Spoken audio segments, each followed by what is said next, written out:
El caso de Raúl Rocha, el empresario propietario de la franquicia de Miss Universo que generó tanto debate en el último certamen, pero que además nos enteramos que en México estaba acusado de crimen organizado, lavado de dinero, tráfico de armas y de combustibles, entre otros delitos, y que había recibido un criterio de oportunidad de parte de la fiscalía que encabezaba Alejandro Gertz Manero.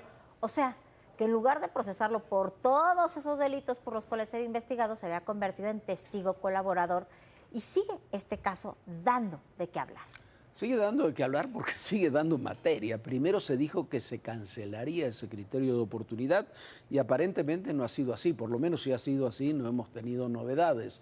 No ha trascendido nada respecto a si ha prosperado o no esa investigación en contra de Rocha. Y ayer un juez se negó a emitir orden de aprehensión en contra de otros 4 coacusados, 2 de ellos funcionarios de la propia Fiscalía General de la República. Pero siguen apareciendo lazos de Rocha con grupos criminales. Uno de ellos relacionado con el tráfico de armas.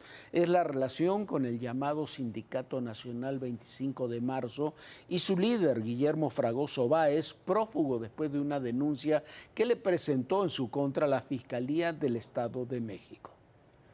Bueno, y eso recuerda una vez más la relación de sindicatos con grupos criminales, como se puso de manifiesto en el caso de la CATEM, con la detención de Limones, este operador de los Cabrera Saravia en la comarca lagunera.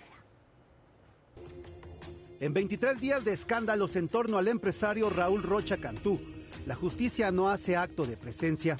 El copropietario de la marca Miss Universo sigue en libertad, pese a los señalamientos de liderar una red de tráfico de drogas, armas y combustible robado. Por estas acusaciones tiene una orden de aprehensión desde noviembre de 2024, pero el empresario libró la cárcel al buscar el llamado criterio de oportunidad y convertirse en testigo colaborador. Es decir, sería el soplón de la Fiscalía General de la República para dar nombres y operaciones fraudulentas que estuvieran ligadas a su red. Negó participación en el ilícito por tráfico de armas, aunque aceptó recibir apoyo del crimen organizado para la expedición de licencias de portación de armamento para su personal de seguridad. Ese armamento tenía como meta su venta al Cártel Jalisco en Querétaro, donde el polémico empresario tenía la espuela, una propiedad donde almacenaba el combustible de contrabando, así como a la organización criminal de la Unión Tepito, que operaba en la Ciudad de México. A principios de diciembre, la Unidad de Inteligencia Financiera congeló sus cuentas bancarias ante sospechas de posible lavado de dinero. Y las acusaciones siguen. Hoy se revela que pagaba sobornos a varios servidores públicos de la Fiscalía General de la República. Entre ellos está Mari Carmen Ramírez, nada menos que una de las fiscales encargadas del combate al robo de hidrocarburos, detenida en noviembre pasado, y la única de 13 acusados de esta célula que ha sido procesada.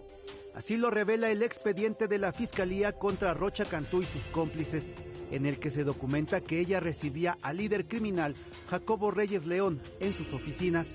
La funcionaria está acusada de darle información al grupo criminal de todo lo relacionado con las investigaciones en materia de hidrocarburos, así como de liberar muebles o inmuebles asegurados a la organización.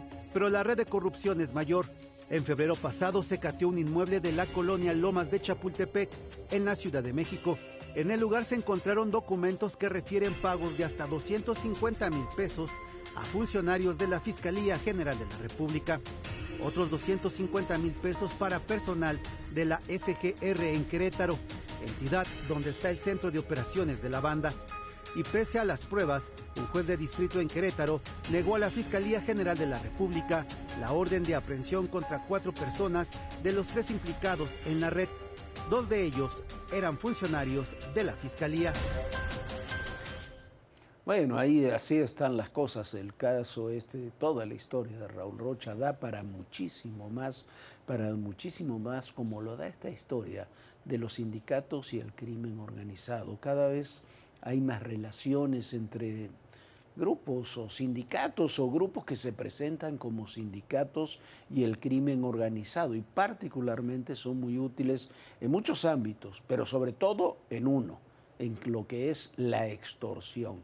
Y atención, porque en esa lógica y en esa dinámica hay personajes políticos de mucho peso que están detrás, precisamente de estas relaciones, de estas lógicas entre grupos que se aparentan ser sindicales, grupos del crimen organizado y personajes políticos. Y eso ocurre con la CATEM, ocurre con estos sindicatos, con otros que relacionados ahí con Raúl Rocha y con muchos otros. Lo vimos, por ejemplo, en todo el operativo contra el tráfico de agua en el Estado de México, lo vemos en Sonora, lo vemos en Sinaloa, lo vemos en Durango, lo vemos en Coahuila, lo vemos en muchos estados de la República.